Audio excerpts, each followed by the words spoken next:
Alhamdulillah, alhamdulillah rabbil alamin, wal aqibatu lil muttaqin, wala udwana illa 'alal zalimin. Asyhadu an la ilaha illallah wahdahu la syarika lah, wa asyhadu anna Muhammadan abduhu wa rasuluhu la nabiyya wa la rasula ba'dah. Allahumma shalli wa sallim ala sayyidina Muhammadin wa ala alihi wa ashabihi ajma'in, amma ba'du. Rabbi shrah li sadri wa yassir li amri wahlul 'uqdatam min lisani yafqahu qawli. Qala subhanaka la ilma lana illa ma 'allamtana innaka antal alimul hakim. Kita sama-sama niat i'tikaf. Bismillahirrahmanirrahim. Apa itu i'tikaf? Sunnatan lillah. Sedikit boleh airnya digeser. Nanti yang mau tinggal nanti. Hadirin jamaah rahimakumullah. Assalamualaikum warahmatullahi wabarakatuh. Alhamdulillah ya Allah, kita bersyukur kehadirat Allah Subhanahu wa ta'ala. Hari ini di belahan bumi yang lain, tidak di Lombok Utara, daerah-daerah kabupaten provinsi yang lain semarak merayakan Natal. Di sini tidak terasa, tidak ada pohon Natal, tidak ada tempelan-tempelan, tidak ada warna-warni merah, putih, hijau, dan simbol-simbol hari Natal. Dan kita bersyukur tidak terpapar dan tidak berada dalam kondisi dan situasi yang demikian. Kalau kita ingat dalam surat Maryam, Allah Subhanahu wa ta'ala berfirman, qala inni 'abdullahi ataniyal kitaba wa ja'alani nabiyya. Nabi Isa dalam Al-Quran itu mengatakan inni 'abdullah, saya itu adalah hambanya Allah, saya itu makhluknya Allah, saya ini ciptaannya Allah, jadi bukan anaknya Allah. Dari situ membedakan keyakinan kita dengan orang-orang Nasrani yang meyakini bahwasanya Nabi Isa atau dalam bahasa mereka Yesus Christ Al-Masih itu adalah anaknya Tuhan. Ini beda ya. Yang satu meyakini hamba Allah ya, Nabiullah Rasulullah, yang satu meyakini anaknya Allah. Nabi Isa itu adalah anaknya Maryam, itu yang benar, bukan anaknya Allah. Ini membedakan keyakinan kita. Maka kita bersyukur tidak ikut-ikutan merayakan, tidak ikut-ikutan mengucapkan. Jadi kita amankan akidah kita lebih baik tidak ikut-ikutan. Itu kita bersyukur. Ya Nabi salam alaika, ya Rasul salam alaika, ya Habib salam alaika. Pada kesempatan ini edisi ke-243 masih di seri kajian Al-Hikam At-Thailah. Ini penghujung tahun ya.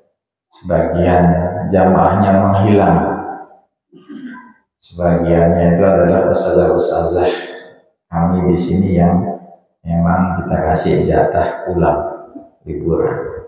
Tapi begitu, memang tidak boleh kendor, tidak boleh patah arang, tidak boleh berkecil hati.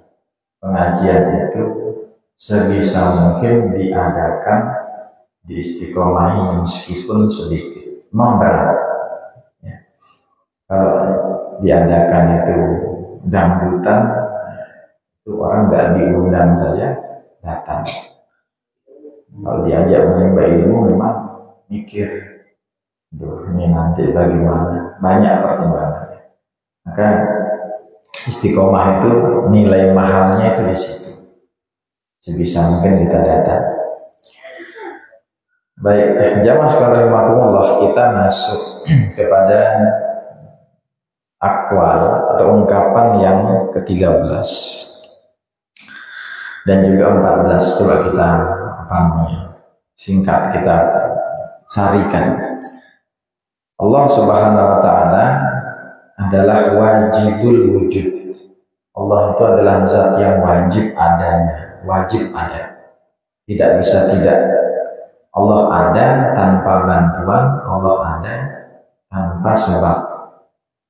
Sedangkan kita disebut mungkinul wujud. Jadi wujud itu artinya ada. Kalau Allah itu wajib wujudnya, kalau kita itu mungkin wujudnya. Apa maksudnya? Kalau Allah itu wajib itu tidak bisa tidak, pasti ada, tidak perlu diciptakan. Bahkan Allah yang menciptakan. Kalau mungkin mim, dua mim, mungkinun bahasa Arab. Itu dalam bahasa Indonesia artinya mungkin. Jadi mirip ya. Mungkin dalam bahasa Arab, dalam Indonesia mungkin. Mungkin kita ini mungkin kita ada. Kalau Allah mau kita ada, kalau Allah nggak mau kita tidak ada. Itu dikatakan mungkinul wujud. Wujud kita ini mungkin. Kalau Allah mau kita ada, kalau Allah nggak mau kita binasa atau nggak diciptakan sama sekali. Itu yang membedakan kita dengan Allah Subhanahu wa taala. Maka kita ini sebenarnya ibarat bayangan dan pantulan daripada Allah Subhanahu wa taala. Allah itu kayak cahayanya, kita ini bayangannya. Gunung itu bayangannya Allah. Bayangan artinya dengan melihat gunung berarti ada sesuatu yang nyata. Kita ini semuanya ilusi, kita ini adalah bayangan dan pantulan Allah. Ini pengulangan daripada pekan lalu, bagaimana Allah Subhanahu wa taala itu adalah penguasa, pencipta, dan juga adalah zat yang hakiki. Maka ada amal-amalan dalam tradisi kita, di tengah masyarakat kita, di masjid musola. Allah wujud dan bako, itu sifat-sifat 20, ada 20. Itu adalah sifat wajib milik Allah. Wujud, kidam, bako, mukhalafatul wadisi, qiyamu binafsihi, ya, wahdaniyat, kudrat, iradat. Itu cara mudah menghafalnya dengan lagu. Makanya anak-anak kita bersyukur kalau hafal amal-amalan, puji-pujian seperti itu dibandingkan lagu-lagu yang lain. Di masjid-masjid, musola kalau masih seperti itu terdengar, nah berarti aman. Setidaknya orang-orang ada yang naik ke masjid musola. Kalau di perumahan-perumahan, misalnya kita pernah ke daerah mana, maghrib itu sepi. Ya, kalau ada yang azan, kalau ada yang qomat. Syukur-syukur masih ada azan qomat. Sudah nggak ada azan, nggak ada iqamah, nggak ada puji-pujian, sepi. Bayangkan kalau ada kampung seperti itu, ada tempat seperti itu, sangat tidak mengenakan. Kalau seandainya ada, tenang, damai. Maka itu adalah di antara tanda-tanda orang itu masih mengenal Allah, masih percaya kepada Allah. Dikatakan oleh Ibnu Athaillah As-Sakandari, ma taraka minal jahli syai'an man arada ayyuhdita fil waqti ghairu ma azharallahu fihi. Sangatlah bodoh, sangatlah dungu, sangatlah tidak berilmu orang itu menginginkan sesuatu yang tidak diingini Allah. Jadi dia mengedepankan keinginannya, bukan maunya Allah. Contohnya begini. Coba kita lihat ya, diri kita ini 5-10 tahun belakangan keadaannya kok gini aja. Bisa jadi itu maunya Allah. Kita ini kadang pengennya seperti dia, saya pengen seperti dia, saya pengen punya kayak dia, saya pengen begini, saya pengen begitu, nggak pengen begini. Itu bisa jadi kita mendahulukan keinginan kita dibandingkan maunya Allah. Ini dikatakan Ibnu Taimiyah adalah sifat orang yang dungu, yang bodoh, nggak tahu diri. Kenapa? Karena hubungan antara hamba dengan Allah itu adalah ada etikanya, ada adabnya. Kemauan kita idealnya harus tunduk sama maunya Allah. Maunya kita itu harus di bawah maunya Allah. Maka dalam kajian ilmu kalam, ya ini pelajarannya di perkuliahan, tapi kita coba buat ringkas dan lebih sederhana. Ada namanya kelompok Jabariyah. Kelompok Jabariyah itu, ini kelompok pertama ya, ini sesat. Kenapa? Mereka meyakini manusia itu sudah diatur dari sononya, dari ciptaan Allah.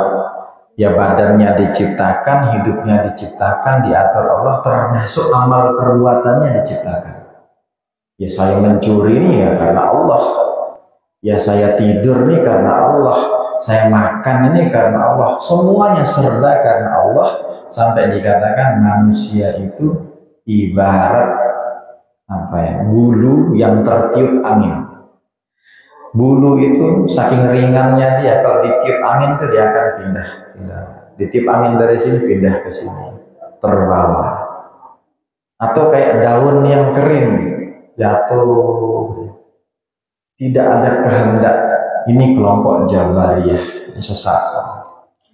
Kelompok kedua, kelompok Qadariyah. Kelompok Qadariyah itu kebalikannya sama yang pertama, yang meyakini manusia itu berkehendak total, tidak ada campur tangan Allah. Saya sukses ya karena Allah, saya gagal, saya sukses ya karena diri saya. Kalau saya gagal ya karena diri saya, tidak ada campur tangannya Allah. Allah hanya menciptakan, tapi hidup saya. Ini salah juga. Kita itu ahlu sunnah wal jamaah. Ahlu sunnah wal jamaah itu tengah-tengah. Allah menciptakan kita, Allah memberikan kita kehendak. Dengan kehendak itu kita bebas memilih mau apa, tapi pilihan kita masih sebatas maunya Allah. Contohnya, ya ada yang namanya af'alul ibad. Pekerjaan kita itu dibagi dua. Yang pertama ijbari. Ijbari itu yang dikasih sama Allah, kita nggak bisa nuntut. Kita dijadikan laki, itu Allah yang milih. Ibu-ibu dijadikan perempuan, itu Allah yang mau. Kita laki, kita perempuan ini tidak dimintai pertanggungjawaban di akhirat. Tidak ada pertanyaan di akhirat. Kenapa kamu jadi laki? Kenapa kamu perempuan? Tidak ada. Tapi kalau perannya jadi ibu, baru ada. Perannya sebagai istri ada. Tapi sebagai jenis wanita, perempuan tidak diminta pertanggungjawab. Ada orang yang terlahir cacat, nggak usah buntung ya, selain buntung. Saya lagi sensi sedikit sama buntung. Cacat, misalnya nggak punya kaki. Di akhirat nggak ditanya sama Allah, kenapa kamu nggak punya kaki? Nah, kenapa kamu buta? Nah, karena itu maunya Allah. Yang dimintai pertanggungjawaban yang ikhtiari. Kenapa kita makan ini? Kenapa kita minum ini? Yang ada peran kita di situ, kita bebas milih. Ibu-ibu sekarang dikasih waktu sama Allah. Tadi bisa saja nggak milih, nggak datang pengajian, bisa. Pilihan ibu-ibu jamaah kesini itu yang dimintai pertanggungjawaban. Tidak memilih itu dimintai pertanggungjawaban. Jadi harus jelas ya, pekerjaan manusia itu dibagi dua. Ada yang dimintai pertanggungjawaban, itu namanya ikhtiari. Ya, kita makan apa, kita minum apa, kita sholat atau enggak, itu ikhtiari. Ijbarinya adalah yang kita sudah ditentukan sama Allah, tidak bisa kita milih, dan itu tidak ada pahala atau dosanya. Ini jelas, biar clear. Jadi kalau sudah begitu, ya tidak bisa kita mengelaknya. Ahlus sunnah wal jamaah tadi tengah-tengah posisinya, tidak seperti daun yang tertiup angin, tidak juga menyombongkan egonya. Jadi sikap kita adalah tengah-tengah, artinya Allah menciptakan kita, tapi Allah juga memberikan kita kehendak bebas memilih, yang setiap pilihan kita akan dimintai pertanggungjawaban. Jadi sangat bodoh, sangat dungu, rugi, nggak tahu diri kalau kita mendahulukan keinginan kita dibanding keinginannya Allah. Jadi keinginan Allah itu pasti baik. Ciri-ciri keinginan Allah itu pasti baik, pasti punya maslahat, termasuk penciptaan organ tubuh kita. Ada yang dibolehkan kita untuk merubah, ada yang tidak dibolehkan untuk merubah. Contoh, bapak ibu punya kuku ya. Kuku ini dia sifatnya itu permanen, tapi sifat permanennya itu dia bisa tumbuh. Memotong, merapikan kuku boleh, mencukur rambut boleh, bagi yang laki mencukur kumis boleh, bahkan sunnah. Nangis ketika pengajian boleh, ya, seringan, ya, terfokus ya. Jadi ada sifatnya yang itu permanen dan tidak permanen boleh. Kapan merubah ciptaan Allah itu dilarang? Kalau tidak ada urgensi atau tindakan medis, tidak ada kepentingan medis untuk kesehatan. Sulam alis, punya alis disulam, menyambung rambut tanpa uzur. Ya, kalau menanam rambut itu masih perdebatan, tapi kalau menyambung, menyulam alis, menyulam bibir, sekarang bukan hanya kain atau yang disulam, tapi bibir juga disulam. Operasi plastik itu hati-hati ya. Itu namanya merubah ciptaan Allah. Kecuali dengan operasi itu dia bisa menghilangkan mudarat, ada penyakit yang bisa diangkat. Ya, kalau jerawat, kutil itu boleh. Ya, tapi kalau yang sifatnya permanen ini yang bahaya. Gigi sudah bagus-bagus dirubah, ini nggak boleh. Kecuali kalau giginya nggak tentu bentuknya, dirapikan boleh. Jadi kita harus melihat ciptaan Allah itu sebagai sesuatu yang sempurna, paripurna. Kalau memang tidak ada urgensi untuk merubah, jangan dirubah. Kalau memang dirubah itu karena kesehatan untuk ini, boleh. Ya. Kalau buat putih itu boleh, tidak permanen. Ya, pakai celak, pakai pancar itu boleh. Tapi kalau seandainya sudah sampai merubah macam-macam, sekarang kan yang plastik itu bukan hanya kresek, muka itu juga plastik. Kalau lewat orang bakar api, kisut, atau bangun tidur kayak kresek diremak-remak, ya, belepotan. Jadi termasuk adalah menjaga ciptaan Allah. Jadi cara kita berterima kasih sama ciptaan Allah ini dijaga, dirawat. Mata itu bagaimana caranya biar bisa dipakai lama, itu satu cara bersyukur.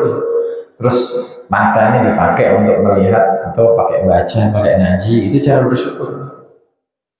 Yang pakai kacamata bukan berarti tidak bersyukur. Ya udah, mungkin karena sudah waktunya pakai kacamata, tapi tetap dengan kacamata dia ngaji, dia baca, dia melihat yang baik.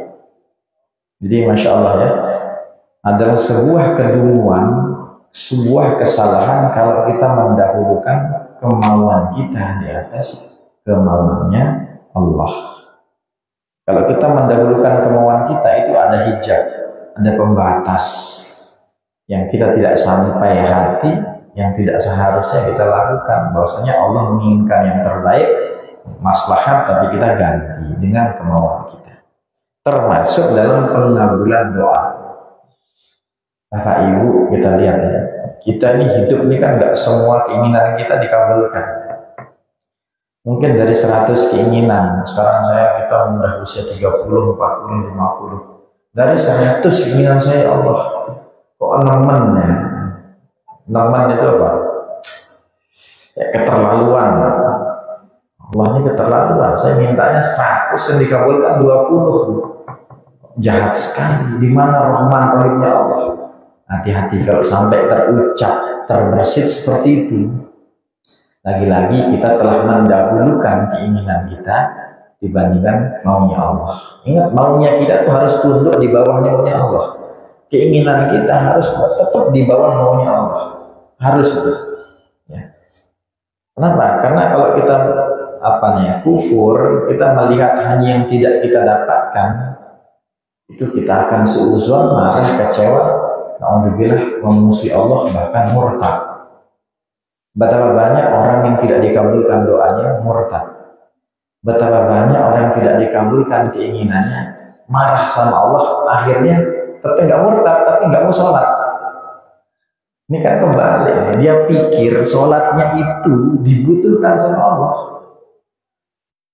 Allah aja nggak ngabulkan keinginan saya tinggalkan saya mau sholat, bulan Ramadan saya puasa. Yang merugi kita. Yang merugi kita, Allah nggak butuh sedikit pun, sedetik pun daripada amal ibadah kita. Jadi termasuk pengabulan doa itu adalah yakin itu yang terbaik daripada keinginan Allah. Maka cara Allah menguji kita itu 3. Ya. Yang pertama, Allah ketika memberikan kita kemauan, keinginan kita persis seperti yang kita inginkan. Saya mau nikah, dikasih. Saya mau anak saya diterima di universitas ini, dikasih persis seperti itu. Itu Allah menguji kita syukur atau enggak. Ujian pertama bernama ujian kesyukuran. La in syakartum la azidannakum.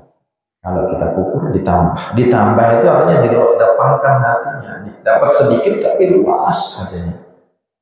Atau juga bisa bermakna benar-benar ditambah itu bisa ditambah luas hatinya sehingga yang sedikit nampak besar, atau benar-benar dilipat gandakan. Itu terserah Allah ya. Maunya Allah mau ngasih. Ya.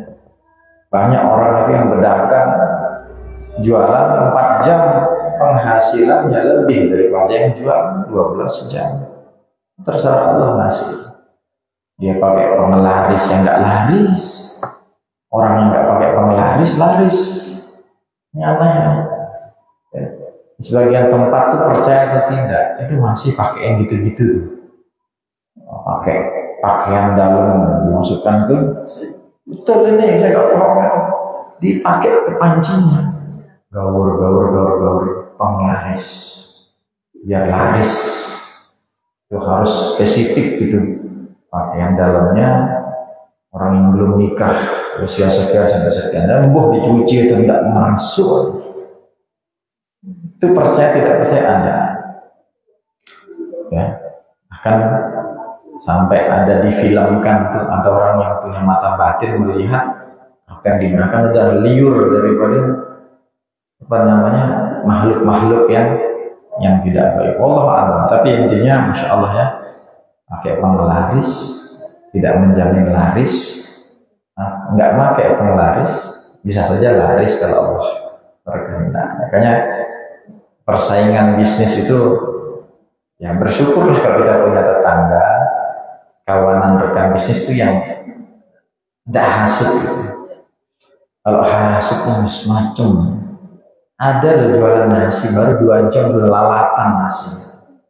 Ini kan bisa jadi pakai jampi Nah, kita ilmu gitu percaya tidak percaya ada. Bungkus bawa pulang tiba-tiba udah uletan sudah ini, masya Allah. Apa jadi? Tapi yakin kalau kita zikir, doa, ada bacaan-bacaan penjagaan itu insecure dia dukun itu. Ya, jin-jin itu insecure, ya, nggak pede dia mengganggu. Nah, jadi insya Allah ya kita harus meyakini itu sebagai suatu. Yang kedua, cara Allah menguji itu adalah dengan menguji manakala Allah menunda. Nah, menundanya ada begini. Nunda itu bukan berarti nggak dikasih. Ya Allah, saya mau apa ya? Saya pengen sekarang ya Allah. Ternyata nggak dikasih sekarang, dikasihnya tahun depan atau 2 tahun lagi atau 3 tahun lagi. Ditunda itu diuji sama Allah itu kita sabar atau enggak. Yang pertama tadi syukur. Yang kedua nih kesabaran kita ditunda. Padahal dikasih tapi sabar gitu. Jadi wala nabluwannakum bisyai'in hatta na'lamal mujahidina was-sabirin minkum. Kami menguji itu untuk benar-benar tahu siapa yang berjihad di jalan kami dan termasuk orang atau golongan yang bersabar. Jadi kalau kita belum dikasih bisa jadi ditunda, bukan nggak dikasih, ditunda. Ini ujian kedua. Yang ketiga, ini yang paling berat, bukan ditunda tapi nggak dikasih sama Allah. Ya. Kalau tadi yang kedua tuh dikasih tapi nanti. Yang ketiga ini nggak dikasih sama Allah alias dibatalkan keinginannya, nggak dapat sama sekali persis seperti yang dia mau. Ini apa yang diuji? Yang diuji itu adalah keimanan kita. Kita masih beriman nggak sama Allah? Karena Allah itu berkehendak terserah membolak-balikkan nasib seorang. Sekarang jadi terkaya di Tanjung, bisa jadi termiskin. Nggak usah tunggu sejam. 1 menit, 5 detik bisa. Asetnya pembakaran, alhamdulillah. Ditipu orang bisa. Atau kayak penjual es teh. Sekarang kaya. Nasibnya itu dibalik sama Allah. Orang ngasih, tapi yang ngasih foto dulu. Cekrek. Foto. Ada yang ngasih hadiah umroh. Ya, bagus hadiahnya. Biar yang difoto, dikasih bakul teh, dikasih serbuk teh yang bubukan, yang serbuk itu dikasih foto, ada yang ngasih uang foto, dibalik sama Allah. Jadi yang kulillahumma malikal mulki tu'til mulka man tasya wa tanzi'ul mulka mimman tasya. Allah mencabut kekuasaan dari seseorang, sebagaimana Allah juga memberikan kekuasaan kepada seseorang, terserah Allah. Jadi contohnya, jadi kita percaya, masih yakin sama Allah. Ada orang yang rela mengganti keimanannya dengan sekardus mie. Ada lapar, susah, kasih mie ya, sekardus, tapi kamu tinggalkan agamamu, mau. Sekarung beras, mau. Dijual keyakinannya, dijual Tuhannya. Makanya kalau kita baca di kajian filsafat itu tulisan, kalau T-nya besar itu berarti Allah, tapi kalau T-nya kecil itu Tuhan-Tuhan yang lain, ya uang, ya jabatan, apalagi macam-macam. T, Tuhan yang kecil, T-nya kecil, T-nya besar, Tuhan kita Allah. Itu sindiran kalau yang besar. Banyak orang yang menuhankan Tuhan selain Allah. Makanya syahadat itu bunyinya la ilaha illallah, la ma'budu bihaqqin illallah. Tidak ada Tuhan yang berhak disembah selain Allah. Kenapa ini diulang-ulang, bahkan jadi rukun Islam yang pertama? Karena banyak orang yang menuhankan selain Allah. Ya. Mengganti sholatnya dengan mencari uang. Ya. itu berarti menuhankan Allah, menuhankan selain Allah. Ketika nimbang tidak jujur, menuhankan selain Allah.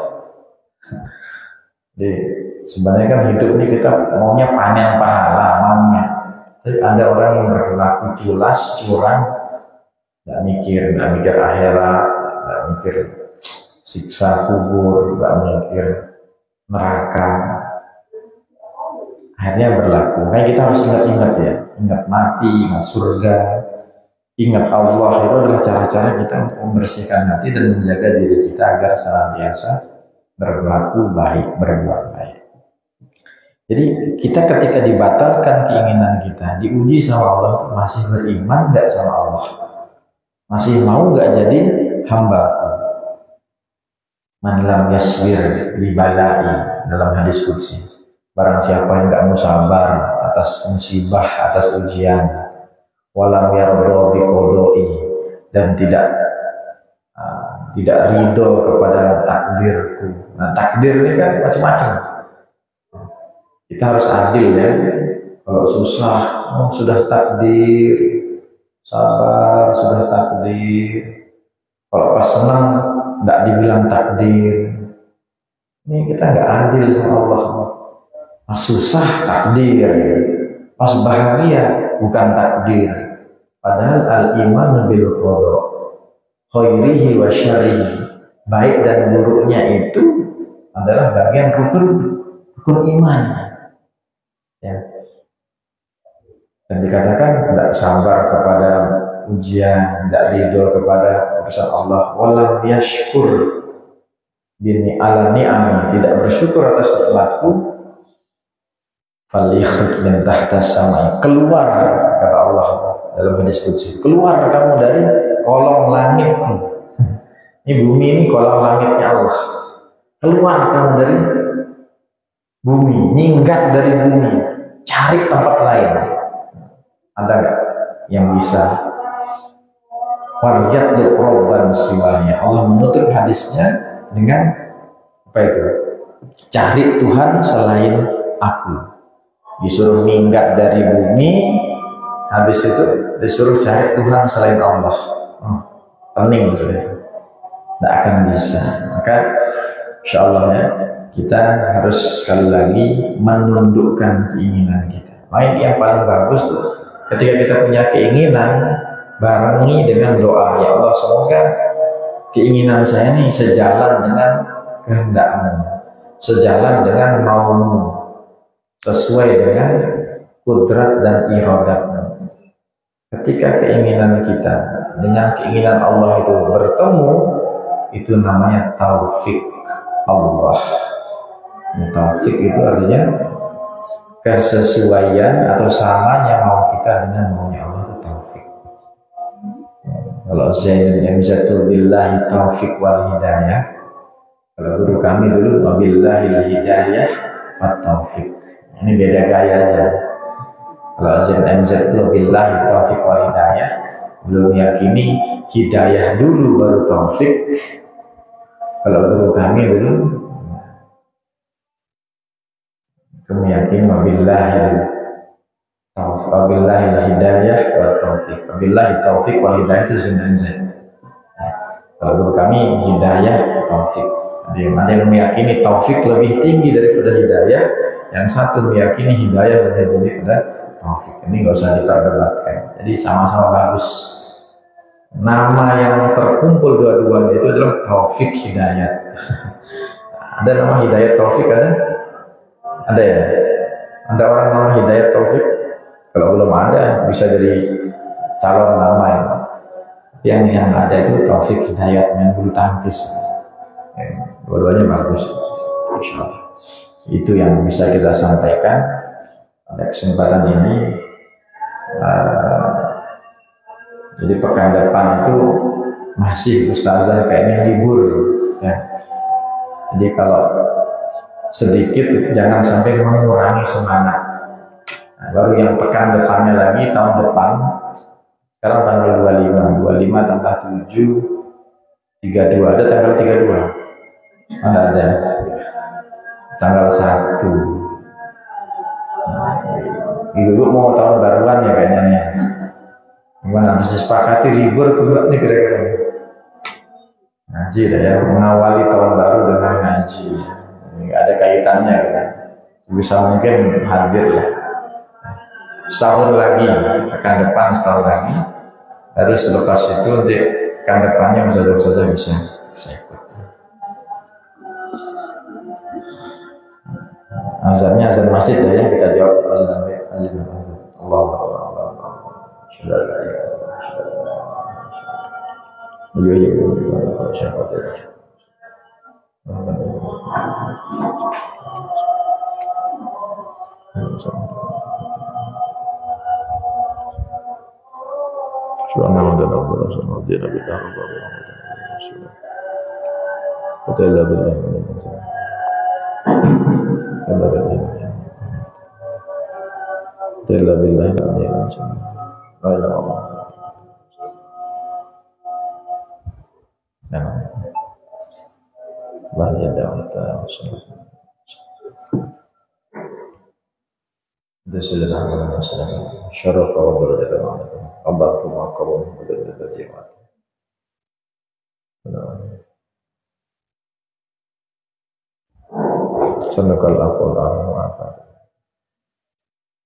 Sebagai penutup, kalau ada waktu, sempat waktu pas ada hajat, baca doa Rabbana anzilna munzalan mubarakan wa anta khairul munzilin. Itu kalau untuk kita, untuk kami, dihajatkan, dihadirkan dalam hati siapa saja, keluarga, teman.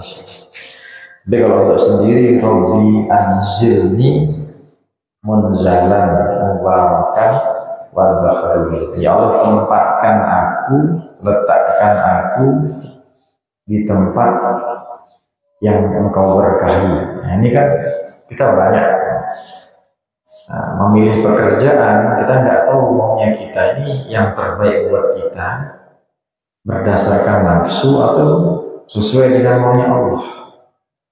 Ada kan orang yang kerja ini nggak cocok, ganti lagi. Seperti orang bingung karena susah. Kenapa? Karena sejak awal tidak melibatkan Allah. Allah pengen mainin dia gitu. Kamu nggak melibatin saya sih, kurang lebih gitu. Coba kamu dari awal minta sama Allah, doa sama Allah, munajat, melibatkan saya, karena Allah, saya akan kasih hidayah, petunjuk, saya akan kasih kamu bimbingan, kasih pertolongan.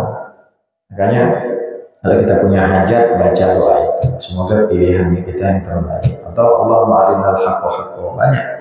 Nggak bisa bahasa Arab, susah ngapal bahasa Indonesia. Ya Allah, semoga mau saya ini Engkau ridhoi, ya gitu ya. Ya Allah, semoga ridhomu itu bersama kami. Saya minta ridhomu dalam setiap urusan. Untuk saya, untuk anak saya, untuk murid saya, untuk teman saya, untuk tetangga saya, untuk semua. Kita minta Engkau ridhoi.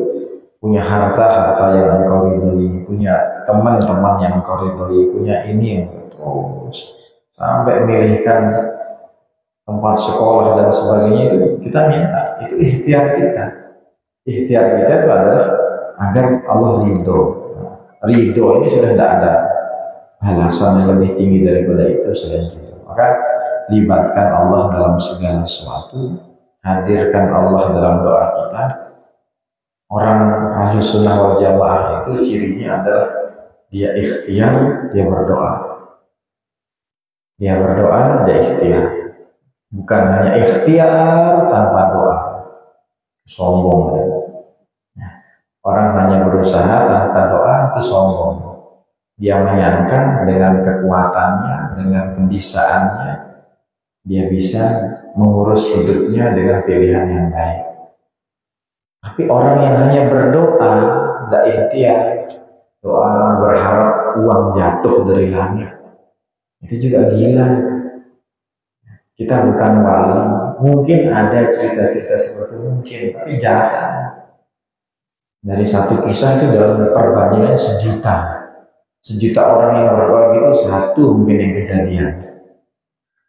Ada, tapi jangan. Keajaiban kita jangan mengadu nasib atau menggantungkan kepada sesuatu yang nyaris mustahil.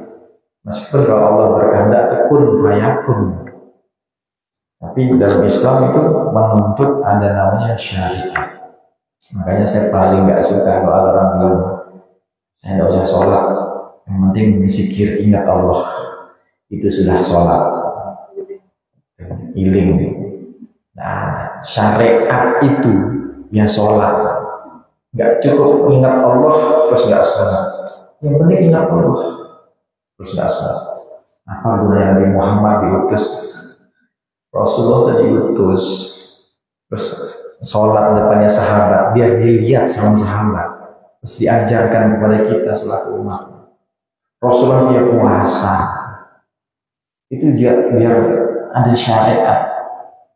Orang sok-sok saya penting hakikat makrifat nyebut saja masih belibet, masih tidak paham apa itu hakikat makrifat, sudah mau meninggalkannya syariat. Syariat itu ya jalan ya dari normal rukun Islam, rukun iman itu ya syariat itu. Silakan diamalkan sebisanya, semampunya, step by step harus lebih baik daripada yang tahun-tahun sebelumnya. Kurang lebihnya mohon maaf. Tidak ada MC, tidak ada korek. Kalau ada pertanyaan satu boleh yang ringan-ringan. Kalau nggak ada kita cukupkan. Mau sarjana ada? Ya. Boleh. Ini masalah di hati loh. Ada keluarga atau teman dekat kan? Kita ada teman Pak Ustaz. Bukan kita nggak terima lah istilahnya bahasa manusia terima lah gitu, nggak kita kalau terima teman lah gitu. Maka kita menyakiti dia takut kalau dia terima nanti habis kita itu aja kita muntah lagi nanti. Apa ini maksudnya nih? Apa ini? Belum paham. Teman di HP misalnya. Oh, Facebook itu. Oh ya, terus kalau kita nggak terima kita merasa menyakiti. Oke, sosial media gitu. Antara kita, bahasa Inggris itu Kalau settingan Facebook kita bahasa Inggris as friend, tambah sebagai teman. Tapi kalau Bu Aji mungkin bahasa Inggris jadinya tambah sebagai teman, itu sama. Gimana hukumnya? Tidak mengapprove, tidak mengiyakan kalau ditemani. Ini tidak ada kaitannya sama hadis Rasulullah, hakul muslim ala muslim. Hak seorang muslim kepada seorang muslim itu 6. Idza da'aka fa'ajibhu. Yang pertama, kalau kamu dipanggil, kamu harus nyaut balik. Kamu mau diundang, kamu harus datang. Ada. Insyaallah ada. Kenapa? Ini kan sosial media. Nyantai saja. Toh di Facebook saya itu tidak bisa nerima pertemanan lagi.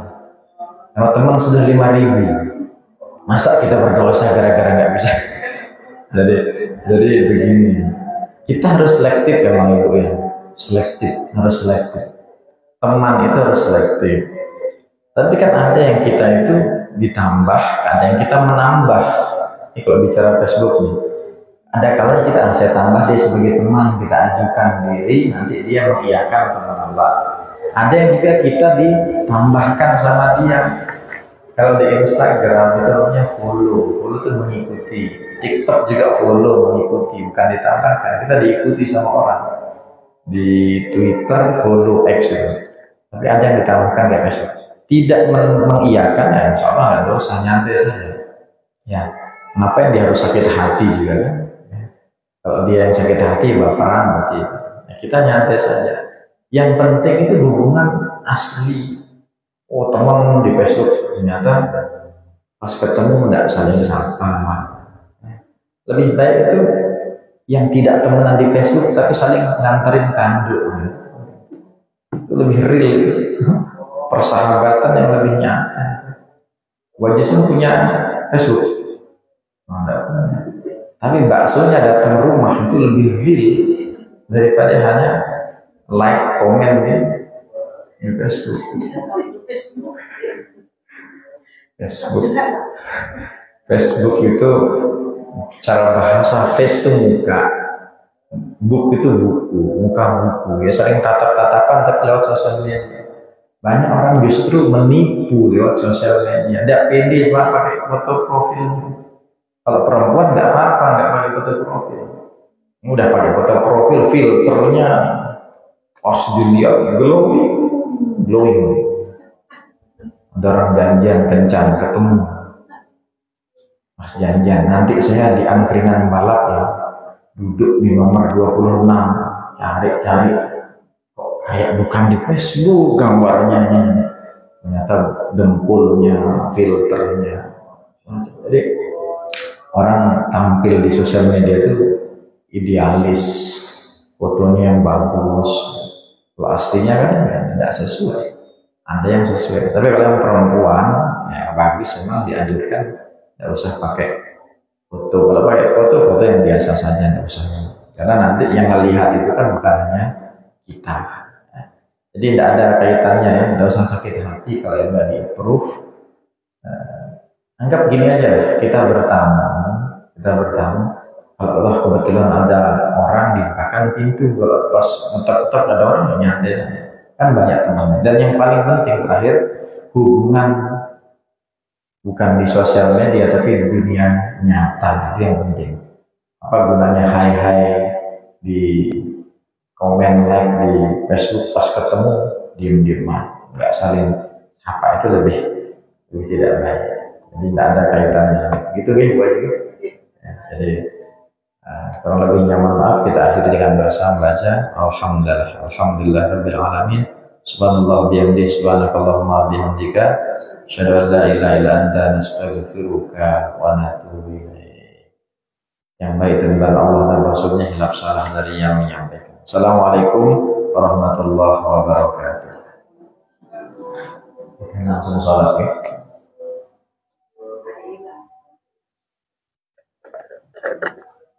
Oh ya? Ayo, oh, di sana deh. Ada gitu.